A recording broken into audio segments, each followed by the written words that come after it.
A continuación, Sociedad Inclusiva.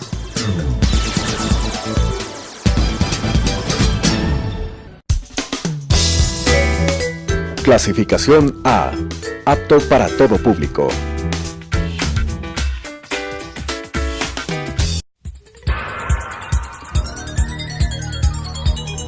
Las opiniones vertidas en este espacio por la producción y dirección del programa son de exclusiva responsabilidad de sus autores y de quienes intervienen en ellos.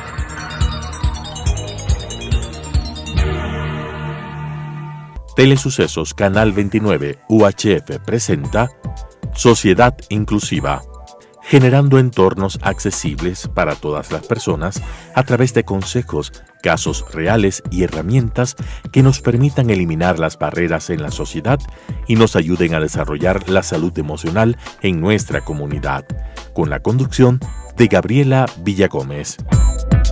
Sociedad Inclusiva. Amigos y amigas, bienvenidos nuevamente a nuestro programa Sociedad Inclusiva. El día de hoy tenemos a nuestro invitado, Juan Esteban Poli. Es experto en temas de la Convención sobre Derechos de Personas con Discapacidad y también en temas de democracia participativa. Bienvenido, Juan Esteban, ¿cómo estás? Muchas gracias, muy bien, Gabriela. Bueno, queríamos que hoy día hablar un poquito sobre el tema de la inclusión de las personas con discapacidad hacia la participación democrática. Tú que estuviste trabajando en estos temas, ¿qué nos puedes hablar al respecto? Bueno, la Convención sobre Derechos de las Personas con Discapacidad es muy clara. En el artículo 29 explica cómo los estados parte deben facilitar procesos para que las personas con discapacidad formen parte no solo del tema electoral, que es lo que se entiende siempre como vida política, sino también la vida pública, la participación del quehacer público de un país, de una ciudad, de una provincia, de las personas con discapacidad en igualdad de condiciones. Eso es algo muy difícil de lograr. Nosotros como país hemos hecho mucho trabajo para poder propiciar la inclusión no solo de personas con discapacidad, sino en general de todos los grupos de atención prioritaria, pero que podamos ofrecer a los ciudadanos un acceso igualitario a sus derechos, específicamente el de elegir y el de ser elegido. De eso nos habla todo este artículo. Pero nos falta, hemos ido progresando, se han generado algunos procesos, como por ejemplo en temas electorales, voto en casa, tienen derecho a votar, se ha facilitado a través de mesas de atención preferente, se les ha permitido también el voto prioritario a las personas con discapacidad, al adulto mayor, a las mujeres embarazadas, a mujeres con niños, hombres con niños no. Eso son cosas de las que tenemos que ir tratando todavía. Pero si nos centramos específicamente al tema de personas con discapacidad, se ha trabajado en poder dar acceso al voto, al derecho a elegir. El derecho a ser elegido todavía nos falta como país trabajar bastante más, porque eso no es un tema de instituciones. Más allá de lo que la función electoral pueda hacer para ofrecer esa igualdad de derechos, no está tanto en la institución como tal, en la función como tal, sino más bien en la sociedad organizada, en las organizaciones políticas y en el mismo ciudadano al momento de ejercer su derecho al voto. Es decir que en este momento, ya habíamos hablado justo de estos procesos de voto en casa con especialistas del CONADIS y del CNE, pero esta participación democrática para ser elegidos, eso quedaba también un poquito de dudas. ¿Cómo están funcionando las organizaciones políticas para poder incluir a personas con discapacidad que sean parte de este grupo de personas que pueden ser elegidas? O sea, traté de conversar un poquito eso anteriormente con las personas que invité, pero claro, tenemos un presidente que es una persona con discapacidad, pero es puntualmente el presidente, y el resto de personas se les está tomando en cuenta, ¿no? ¿Cómo podemos hacer? A ver, mal puede uno opinar sobre lo que están haciendo al interior las organizaciones políticas, pero sí como ciudadano uno puede ver, y como experto uno puede ir analizando. Se les sensibilizó, si la memoria no me falla, en el año 2016 a las organizaciones políticas para que empiecen a tener un acercamiento hacia no las personas con discapacidad, sino hacia la capacidad que las personas puedan tener para representar a un conglomerado, un grupo humano, y también la capacidad que puedan tener las personas para liderar, para apoyar, para legislar, para dirigir, y no centrarse tanto en la discapacidad. Sí hay, por supuesto, una sensibilización ¿quién la dio? La dio el CONADIS junto con el Consejo Nacional Electoral, la dieron a las organizaciones políticas, sobre por qué dar derecho al acceso dentro de las organizaciones políticas a las personas con discapacidad.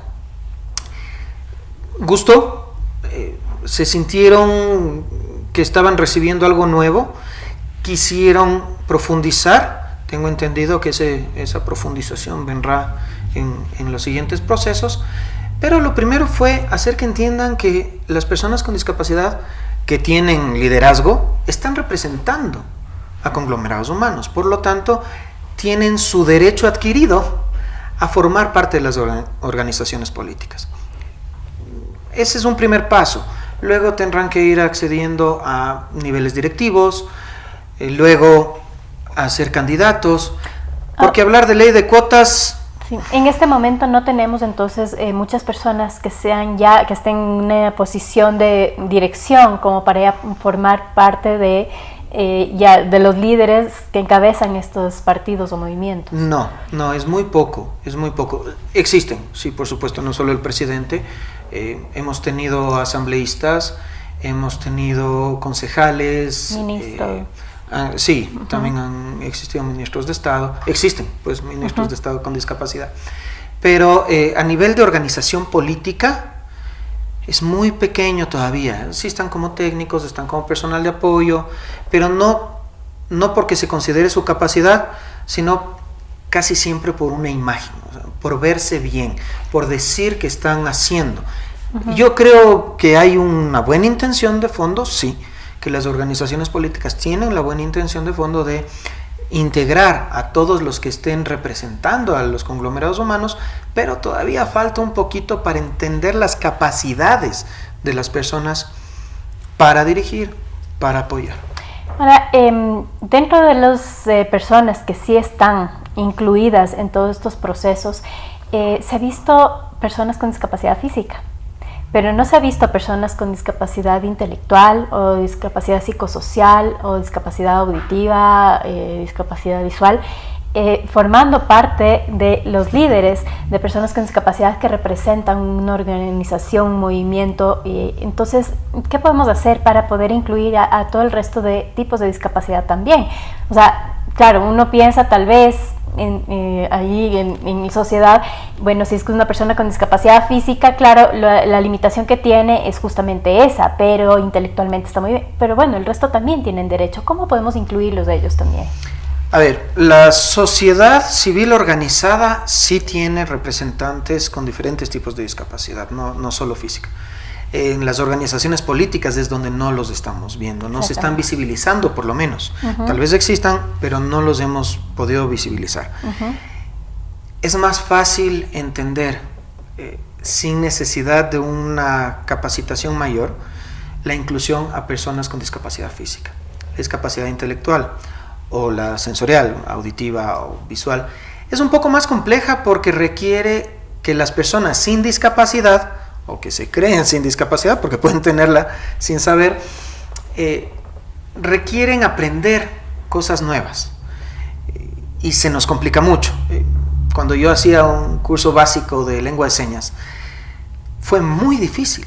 El instructor, una persona sorda, tiene que ser así, me parece sensacional, está enseñándote. Y ahí el que se siente con discapacidad eres tú, no es la otra persona. Y no te gusta sentirte menos, sentirte diferente, limitado, sentir que no puedes.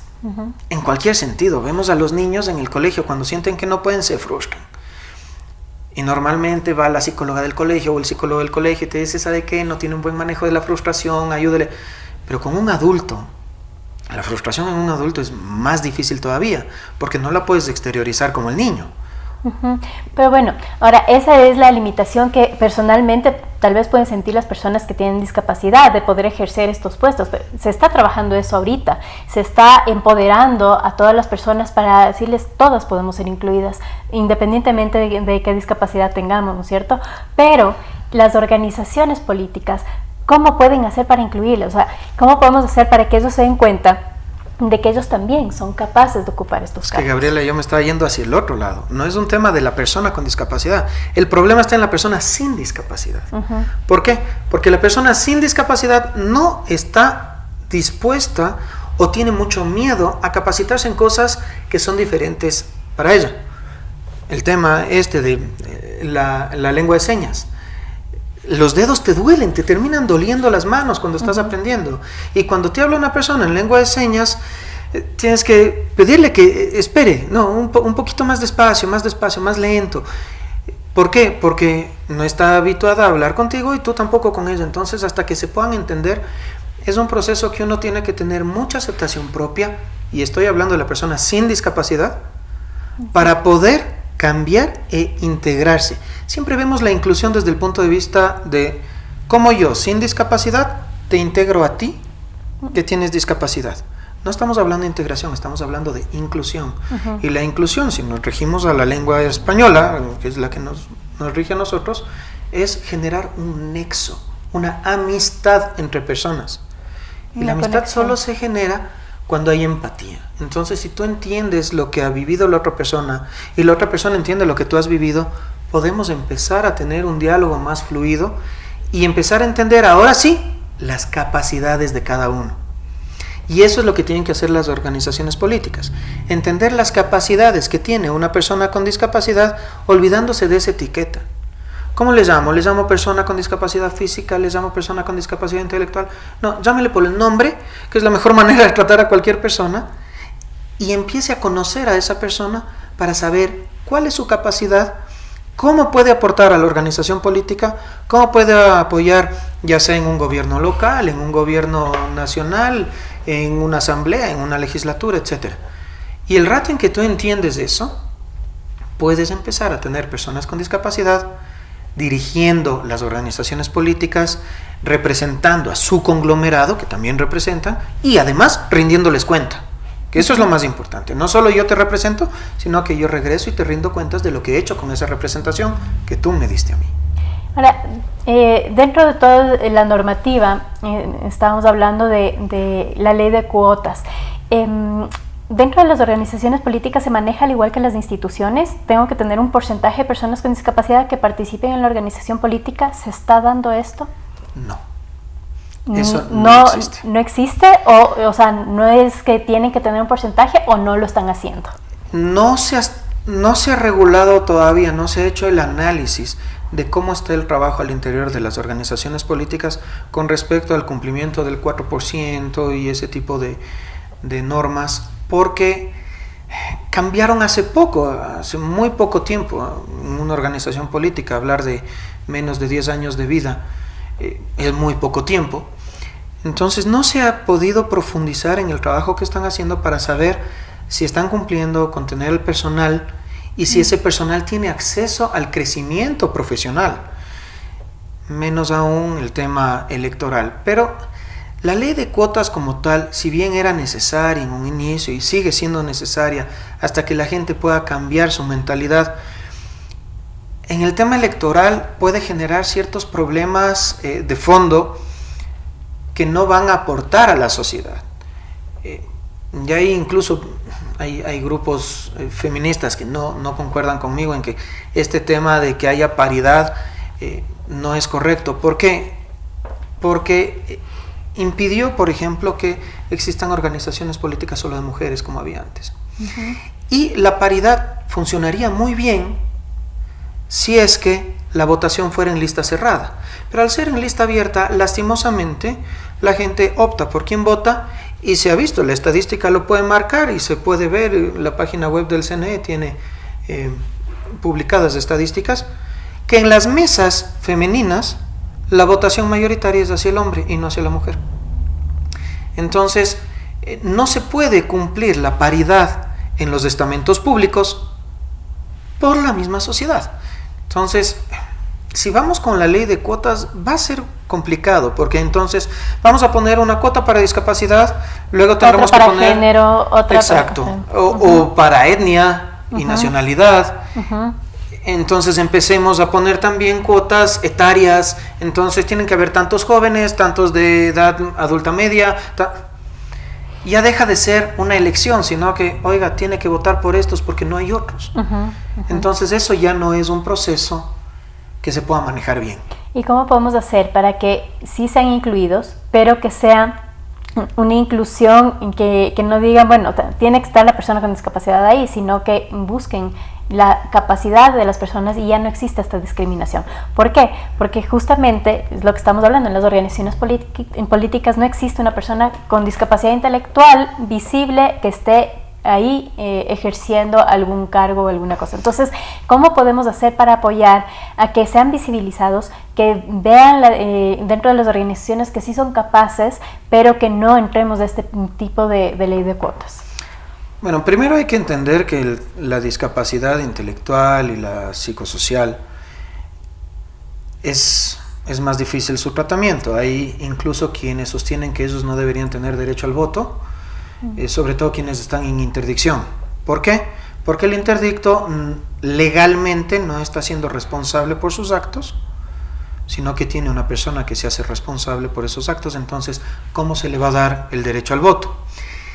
Los que no están en interdicción, que son muchos de estas personas con discapacidad intelectual, tienen su derecho al voto, pero no se les está integrando en estos procesos por temor, básicamente, por temor a lo desconocido, y no de la persona con discapacidad. El temor viene de las otras personas, de las personas sin discapacidad que están dirigiendo la organización social.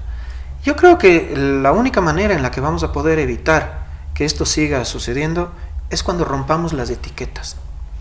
Porque seguimos etiquetando a las personas, seguimos poniéndolas en una casilla, encasillándolas, ¿no? Entonces, tú eres persona con discapacidad, tú eres mujer, tú eres LGBTI, tú eres... A ti no te definen tus características, tú defines tus características. Tú como persona te autodefines y eso es lo que presentas a los demás. Entonces, cuando las organizaciones políticas empiecen a ver las capacidades de las personas que integran la organización política para determinar de una manera democrática, de una manera transparente, de una manera racional quién debe representar a quién y en dónde, lo único que necesitas es conocer su nombre, su hoja de vida y su propuesta. Ya no importa, tiene discapacidad, no tiene discapacidad, Exacto. es hombre o es mujer. Eso no es lo que importa, sino cuál es la capacidad que tiene para dirigir, cuál es la capacidad que tiene para transmitir las necesidades de un grupo humano a los estamentos públicos y cómo regresar la información que se obtiene del estamento público a ese grupo humano. Eso es todo lo que tenemos que empezar a hacer. ¿Qué es lo que nos hace falta implementar en sentido democracia participativa para grupos de atención prioritaria? Está implementado voto en casa, está implementado todo el tema de asistencias para personas con discapacidad que puedan ir a votar, a sufragar. ¿Qué falta hacer en tema de democracia participativa? Primero, la participación pública, entendiendo que va más allá del tema exclusivamente electoral. Hay que participar en la toma de decisiones, hay que participar con la silla vacía.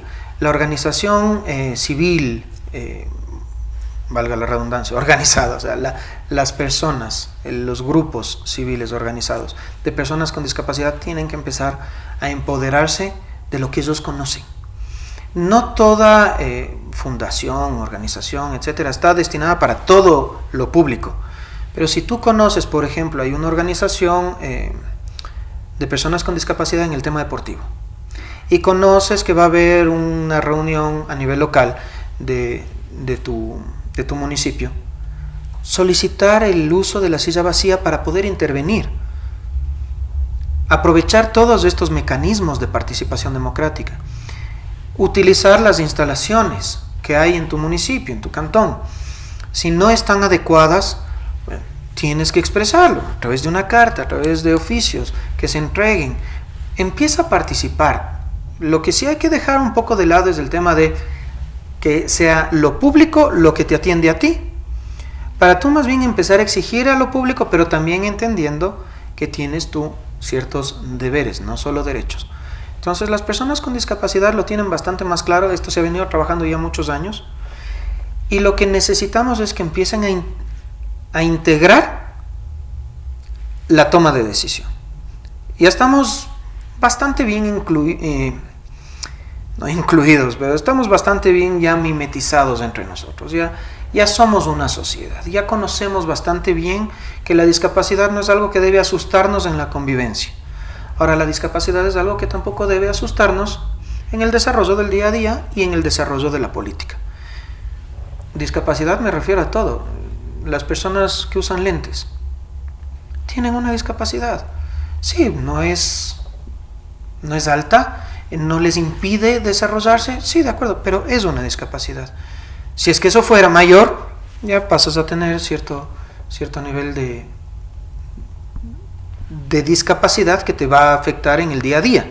Entonces ahí es cuando entran todos los procesos inclusivos. Pero lo que tenemos que hacer es empezar a entender que la discapacidad es algo con lo que se vive y que en algún momento todos nos enfrentamos a esa situación. ¿Por qué? En el nivel de aprendizaje. Yo ya no aprendo tan rápido como un niño.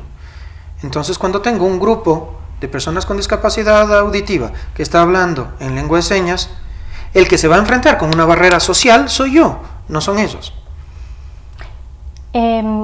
Hablando de estos temas también es súper importante la accesibilidad. Sí. ¿Cómo se está manejando el tema de accesibilidad para ejercer nuestra participación democrática? Si es que yo soy una persona con discapacidad visual, ¿tengo los elementos necesarios para sufragar mi voto? Sí.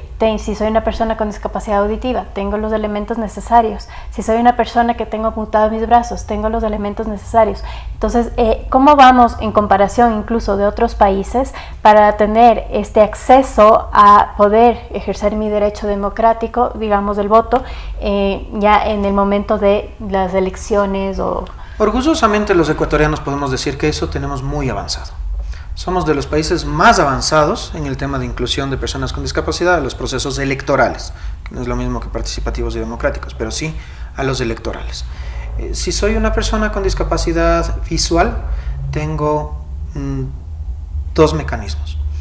El primero son las plantillas braille, si es que conozco. Lastimosamente, apenas el 20% de las personas con discapacidad visual conocen braille, entonces no está muy difundido y ya cada vez es menos porque la tecnología nos permite tener más bien mecanismos auditivos que nos permiten de una manera más eficiente, menor costo, proveer igual de acceso al derecho electoral. Pero tenemos las plantillas braille igual. Se solicita en la mesa de atención preferente y se entrega la plantilla braille y se vota como cualquier otro ciudadano. O la posibilidad de que tengas una persona que te acompañe. Todos hemos visto que se prohíbe que vayan más de una persona atrás del biombo. En el caso de la persona con discapacidad visual puede tener una persona que le asista. Una persona de su confianza, además. No es que se le asigna a una persona ahí, no. Una persona de su confianza que sabe que no le va a engañar y por lo tanto está votando por quien debe votar. Eso en el caso del voto manual. Cuando tuvimos el voto electrónico, no solo en el 2014, sino antes también, las máquinas del voto electrónico tenían sistemas de audio. Pero voto electrónico no lo tienes en todas las provincias. No lo tuvimos en todas las provincias, pero ojalá algún día podamos tecnológicamente primero confiar en esos procedimientos y luego tenerlo en todo el país, porque realmente es mucho más eficiente.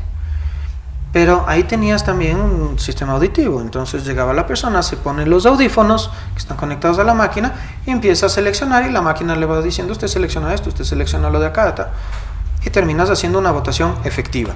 En el caso de las personas con discapacidad auditiva es bastante más fácil porque tenemos nuestras plantillas, nuestras papeletas electorales son con fotografías, son con nombre, son bastante dinámicas a la vista como para poder elegir por quién estás votando. En el caso de discapacidades físicas, de amputaciones en general, ningún problema, son marcadores, se puede ejercer el voto. Ahora, en Corea pude ver algo bastante más atractivo. Allá tienen un marcador especial con el que votan, no como aquí que usamos un esfero. Tienen un marcador especial que tiene que hacer esa marca específica en una papeleta y tienen toda una mesa con todos los aditamentos necesarios para las personas con discapacidad física. Entonces tienen, por ejemplo, uno como brazalete para que se le ponga acá en caso de que no haya mano. Se pone acá en la muñeca el brazalete y puede marcar tranquilamente el sello. O tienen un adaptador que luego es desechado además para que vaya en la boca. Se pone el marcador y puede sufragar con el marcador y de una manera muy segura. Entonces, ¿nos pueden faltar algunas cosas que hay en otros países? Sí, pero estamos muy avanzados. No tenemos el tema de voto por internet porque no hay la confianza social ciudadana para ese tipo de votos, como si hay en Georgia, por ejemplo. Acá no lo hay. No tenemos tampoco un tema de voto más tecnológico por la duda, ¿no? Van a guardar mi voto. Pero tenemos esos mecanismos ya aquí en el país, o sea, si es que hubiera ya la seguridad de que eso me va a ayudar con el tema de la accesibilidad al voto y la confianza de que efectivamente no se va a hacer un fraude informático con eso, lo tenemos. Lo tenemos. Sí. El conocimiento y la capacidad humana en la función electoral la tenemos perfectamente bien para desarrollar cualquier sistema tecnológico electoral. Muchas gracias. Estamos llegando al final del programa. Quiero cerrar con un mensaje acerca de todo este tema de la participación democrática. ¿Qué podemos hacer como país ya puntualmente para poder seguir creciendo y desarrollándonos en este sentido y que todas las personas podamos ser incluidas y podamos participar en nuestros, no solo votación, sino en todo este tema de organizaciones políticas y todos los derechos democráticos que deberíamos tener? Bueno, Gabriela, lo más importante es participar. Nos hemos convertido en grandes expertos de la queja o de la crítica. Y mi vinculación en el mundo público se dio por ahí. Yo era muy crítico, yo me quejaba mucho. Y mi abuelo en esa época me dijo: te oigo quejarte mucho. Eso quiere decir que tú podrías hacerlo mejor, anda y haz. Y tenía toda la razón. Lo que tenemos que hacer es participar, empezar a vincularnos. Si tú crees que algo está mal, es porque crees que sabes cómo hacerlo mejor. Propón, anda, haz, lleva esa idea, llévale a alguna de tus autoridades, pide la silla vacía, propón un plan de ley, haz. Eso es lo más importante a nivel ciudadano en general, no solo inclusivo. Todos los ciudadanos empecemos a participar. Ese tema de a mí no me gusta la política, y al decirlo estás participando en política. Y en el tema inclusivo, evitar las etiquetas. Una persona no es su discapacidad, una persona es una persona. Tiene un nombre, tiene un apellido y tiene sus capacidades. Si nos centramos en eso, tal vez habrá personas que sean más capaces que yo para un tema y yo sea más capaz en otro. Entonces les puedo ayudar en lo que yo soy más capaz y ellos me podrán ayudar a mí en lo que ellos son más capaces. Eso es todo. Bueno, muchas gracias a Juan Esteban Poli por estar aquí en nuestro programa, por ayudarnos a entender un poco más cómo podemos hacer una participación democrática independientemente de si es que somos personas con o sin discapacidad. Muchas gracias a nuestros amigos que nos acompañaron el día de hoy y los esperamos la próxima semana en su programa Sociedad Inclusiva. Hasta pronto. Las opiniones vertidas en este espacio por la producción y dirección del programa son de exclusiva responsabilidad de sus autores y de quienes intervienen en ellos.